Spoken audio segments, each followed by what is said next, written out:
You're not going to fall for the banana in the tailpipe? It should be more natural, brother. It should flow out like this. Look, man, I ain't falling for no banana in my tailpipe. 93.5 and 107.5. The Fan. Hey, we're back.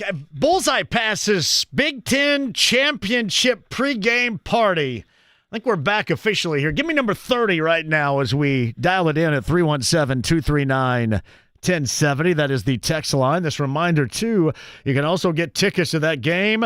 BullseyeEventGroup.com. These are for pregame passes to the pregame party. Me and Skids and a great time right next door to Lucas Oil Stadium. Number 30, 317-239-1070, pre-game party passes. All you can eat, all you can drink. It's going to be a blast. Number 30, you are a winner. It seems that we're back with 93.5 and 107.5 The Fan. All areas seem to be back right now.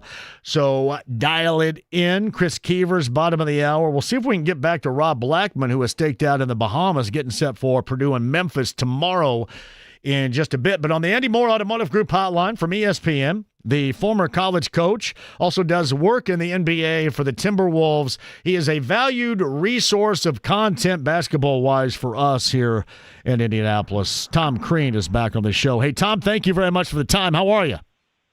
I'm doing great. It's good to be with you. When you were talking about a Big Ten championship, I was thinking you were like having a 10-year reunion for the last one we had at Indiana. But then I realized you're talking about football. Yes. How have you, because you were part of that program of Bloomington for a long time and, watched some of the lumps the football program did take over that particular era, or hell, any era for that matter, too. What's been your thought on what you witnessed last year and now this year with Curt Cignetti and that team?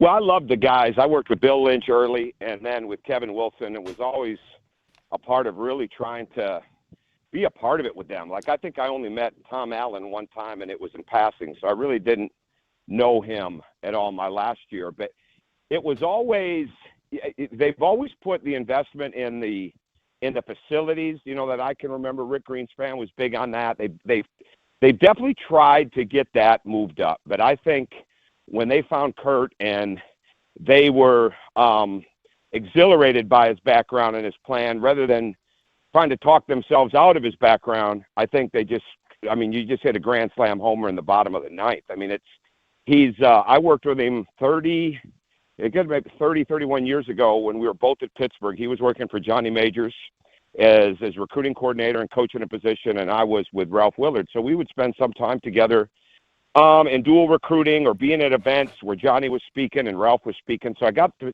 see him. I didn't get to really know him, but I got to see him. And it was straight business. I mean, you could tell he was locked in. He was organized. It was business. And even as an assistant coach, he had a plan. And I think that's why he did such a good job at Alabama. And then to see what he's done with these programs is unbelievable, right? And I think the biggest thing that he did is being able to bring in guys that he had developed. I mean, there can't be a program a year ago that hit on more portal transfers than he did. I mean, the percentages, I'm not sure they missed on maybe two, right, of guys that didn't come in there and really play.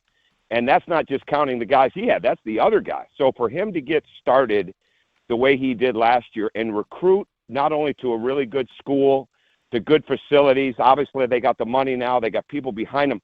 But to recruit to success and people to actually see, this guy knows what he's talking about. I think it's fantastic. I think Scott was smart to lock him up the way that he did, and I don't think they're going to go anywhere but continue to sustain it based on what I know about him. It's Tom Crean on the Andy Moore Automotive Group hotline. It's interesting, too, because the college athletics dynamic is so changed now.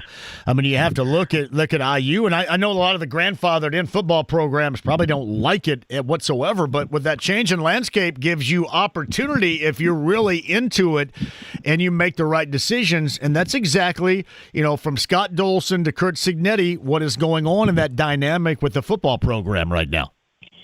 Absolutely. I mean, Scott's been there forever, obviously, so he wants Indiana to succeed. I think Pam Witten's a part of it, too. My first meeting with her was my first full day at Georgia. She was the vice provost then at Georgia. And it was all sports, right? Like, we talked sports, Big Ten, Michigan State, all these different things. And then she hired at Kennesaw State my assistant coach, who unfortunately passed away a year, about 13 months ago, and Amir Abdul-Rahim. So she's always been locked into sports. I think she's a sports fan. She's been around winning. Obviously, she saw Georgia football.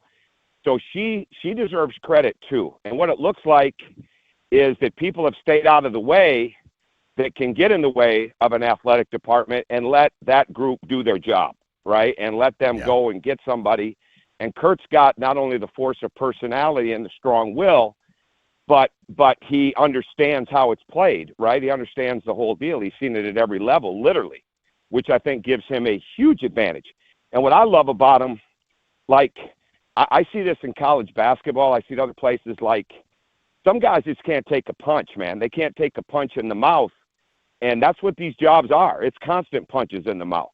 Well, Curt Cignetti understands through all the levels that he's been with and lining the fields and all those things. You don't take that for granted. That guy can take a punch.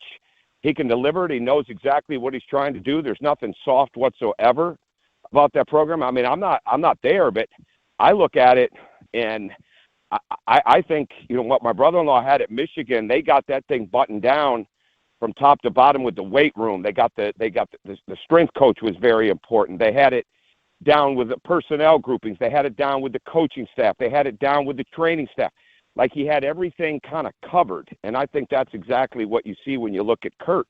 He's got the answers and the solutions because he had the right questions coming in for what was needed. And everybody, you mentioned from top on down, pushing in the same direction, which is an absolute have to for higher level sustainability in this college athletics landscape. It just is. Well, JMV, you don't have the wrong guy. It appears to me, obviously, and I'm not there, but I've been there when it's not like this. You don't have a lot of people jumping in, trying to take credit and give answers to questions that they don't even have on how it's supposed to be done.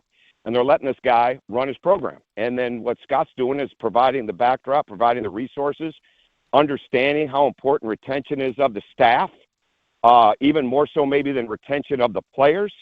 Because, I mean, obviously the players' retention is important, but, I mean, he's retaining a staff that I don't think you can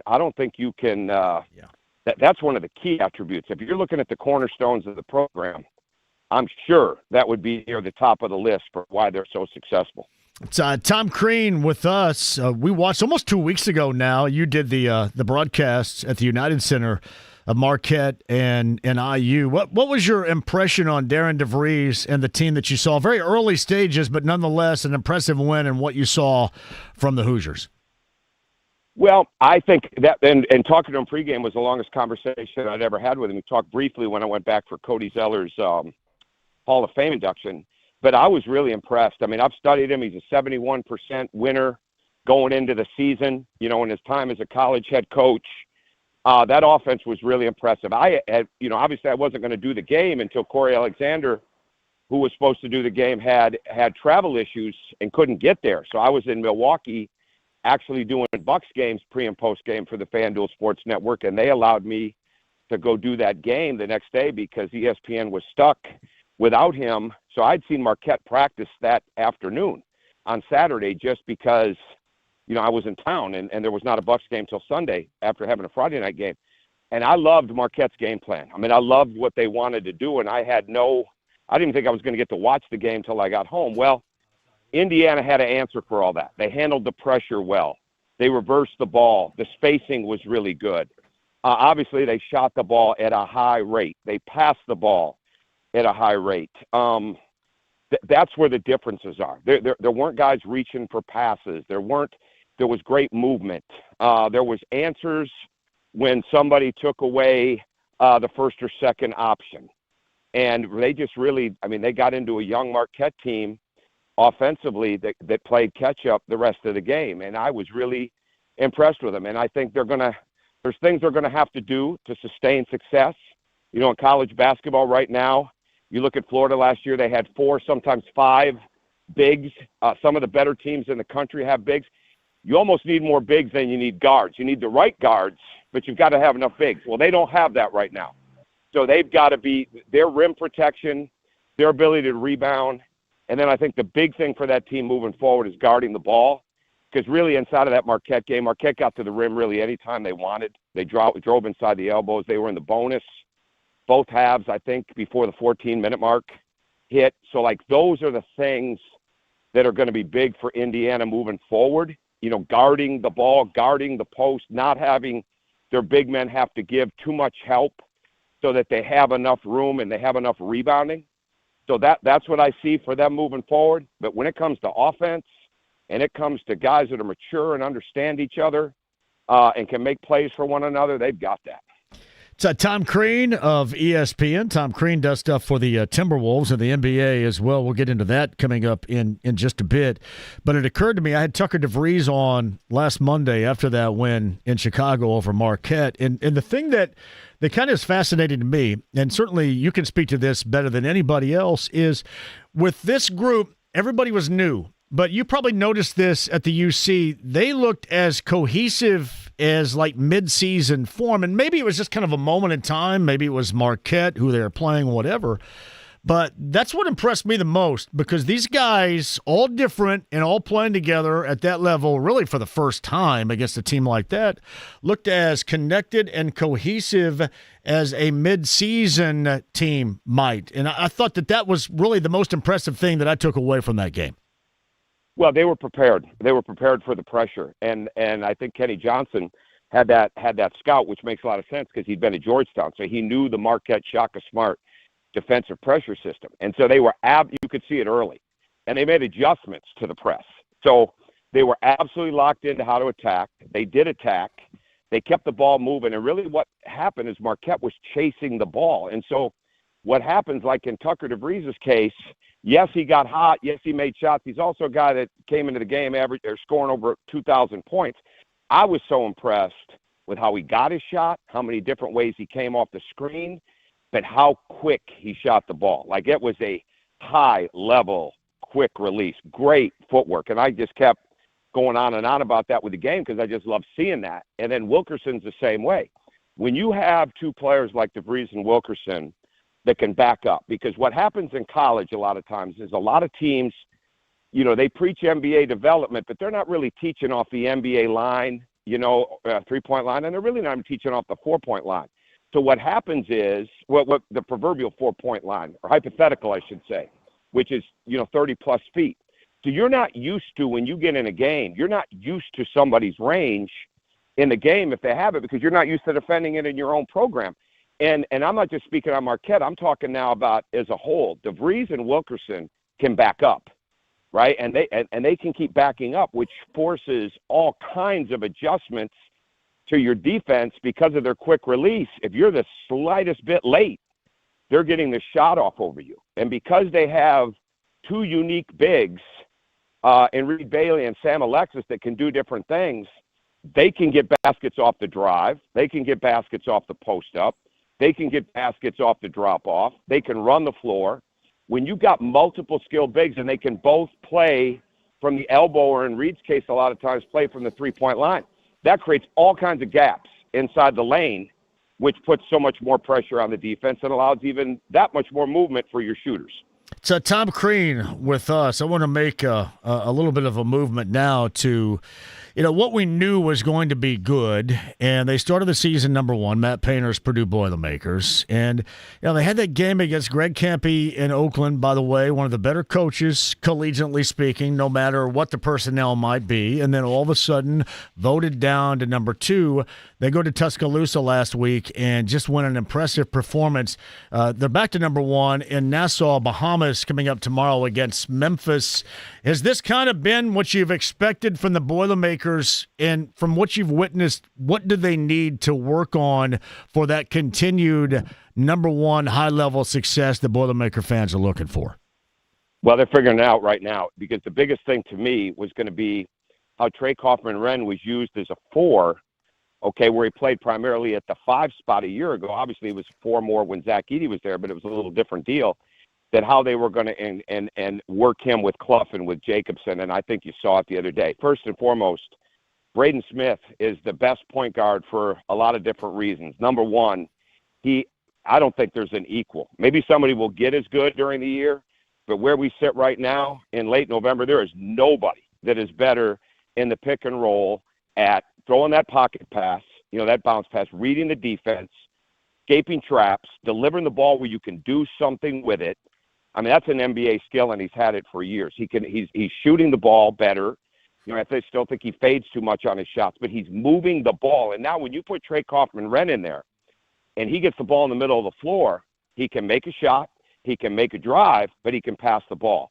So, like, if you're going to trap Purdue in those ball screens, you're just giving them the game, right? To me, I mean, if you're now you can mix it up, but if you're just going to trap them, you're not going to beat them because Braden is too good at all the reads. And really, with Alabama, it didn't surprise me because Alabama is just not that good inside. They're not that tough and physical inside. They haven't been.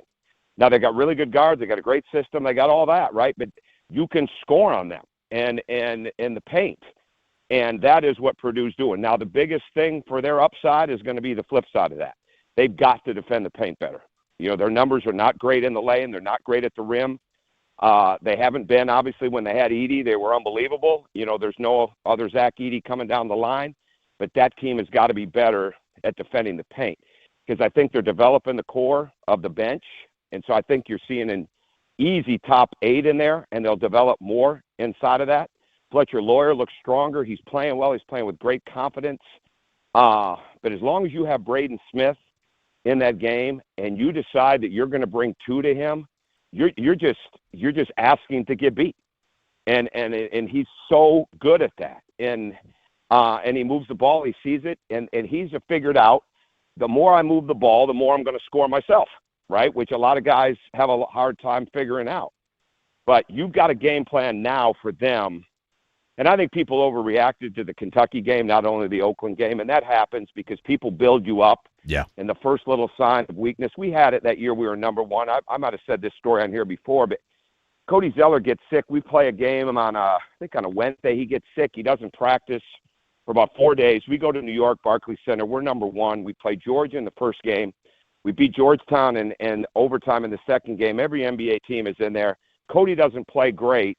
So they want to take him off being number 1 pick in the draft. Well, we actually won the tournament, and Cody lost 9 pounds between getting sick on Thursday and playing a game on Monday, right? Now, we didn't tell the media that, and we weren't looking for anybody to attack Cody. He might not have, shouldn't even have played leading up into that, but he did, and obviously we had a great year, but the bottom line was, like, people overreact so much early on the more that they build you up. And I think Matt just uses that for fuel. And the thing that he has over so many coaches, and I know I've said this on here before, but I just hope people don't take it for granted back there. He makes adjustments as well as anybody that's doing this. I mean, he's tough. He's got his principles. He's got his core of what he does. He knows what he believes in. But this guy absolutely reinvents his team and his offense so many times based on the personnel that he has, and he keeps doing it throughout the year.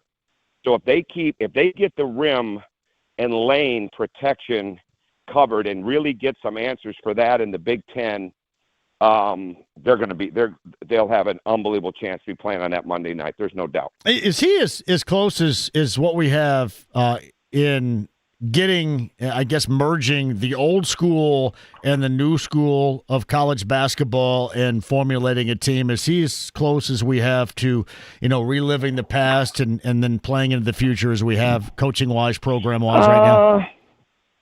In the state? Anywhere. Or in general. In the game? Yeah, in the game. Yeah, he is. In the state, like, I look back at Mike Bray, and Mike Bray would be killing this time of college basketball with the way he let guys play, with the fundamentals, with the adjustments that he would make inside of games. But Matt, you can put Matt up against anybody. Absolutely. I mean, he doesn't have to win a national championship to be in the Hall of Fame. I mean, he's that good. And we competed like crazy. We had wins. They had wins, recruiting battles, the whole thing. But it was never about not respecting, what he was doing. And I've said this, so many times, the fact that even when they were struggling a little bit, and Morgan Burke was on his way out to retire, he didn't put anything in the hands of anybody else. He gave him that extension. He believed in him. The president, I think it was Mitch at the time, believed in him. They gave him that extension, and the rest is history, right? He had just a little bit of that year and a half, 2 years where they weren't quite as good as they had been, but they believed in what he was doing, and look at what he's done. So his sustainability, his ability to get traction, keep traction, find different ways to win games, win close games, build a staff, utilize a staff, get the most out of a staff. He's right there. I mean, he really is. And you're never ever going to walk out of a game saying, "Man, they got out toughed," right? Like, it just doesn't happen. Same thing with Izzo. It just doesn't happen. Like last night, that wasn't even close when it came to the rebounding and when it came to the play in the paint. And I mean, it wasn't even close. And in that area, and that's what Matt does.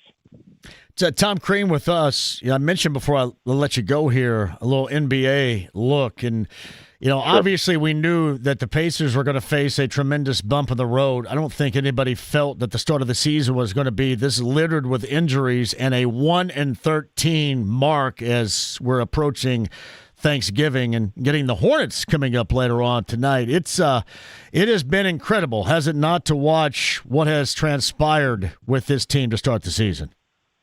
Yeah, it has, because they haven't been in as many close games for Rick to be able to do some things as he could do.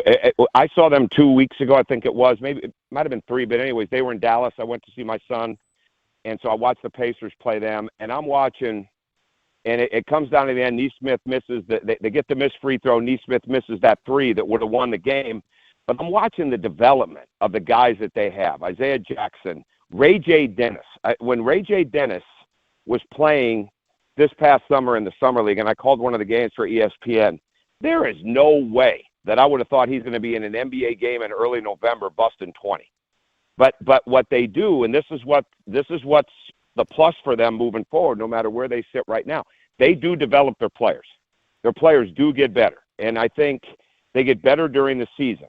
And I think, obviously once they get some of those injured guys back, once they get any type of continuity, I think Miles, it stands out that he's not there maybe right now because of those injuries, but I think as time goes on, Miles is going to be thrust into some different situations now with Giannis being out for a couple of weeks in Milwaukee.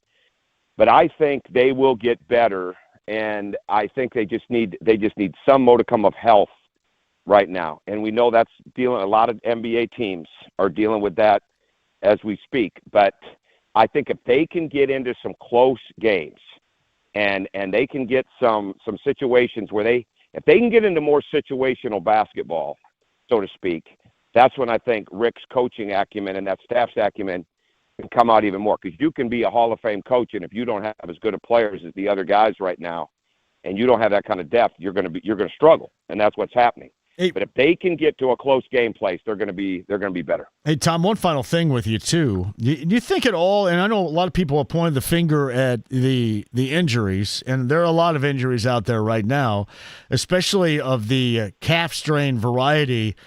Do you equate that to a lot of these teams right now, probably almost all of them, going to the higher level pace of play? Is that something you relate to these injuries, especially early on?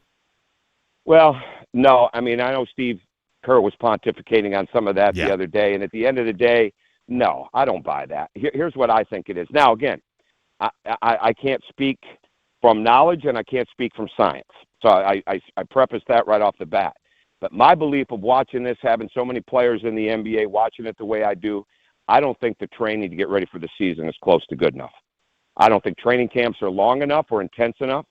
I think you're load managing your exhibition games almost like the NFL season, which is ridiculous to me. I know people don't want a longer training camp, but I don't think they're training for endurance. I don't think they're putting enough stress and strain on their bodies to get ready for a season. Like talking to my brother-in-law sometimes about the NFL, like they have issues too, but there's a whole system based on what you have to do to get ready for training camp. But at the same time, they have a much longer training camp, right? But in the NBA, the training camp is so small. I mean, you don't have two-a-days. You rarely have full-out physical battles, maybe more than once or twice in your training camp. And then you're all of a sudden playing the exhibition games. And so I think it's the lead-up. I think people train hard, but I think they work on skill. I think they work on strength. I don't think they work nearly enough on endurance. I don't think they do enough with their lower body. I don't think they put enough strain and fatigue into their lower bodies to be able to withstand some of the stuff that they deal with. Now, that's my opinion, and I'm sure there's a science-based thing that says something different, but that's how I see it. It's Tom Crean with us. Just always a great job, great insight with us, whether we're talking college or NBA, just hoops in general. He's on the Andy Moore Automotive Group hotline. Hey, Tom, we shall stay in touch, man. Thank you for hopping on as always, and fantastic insight. Thank you. Anytime, man. Have a good rest of the week. Thank you. Got it. Thank you, Tom. Tom Crean on the Andy Moore Automotive Group hotline. Always good stuff. IU, Purdue, Pacers, injuries. As Larry Bird famously said, "Stiff-a-kit."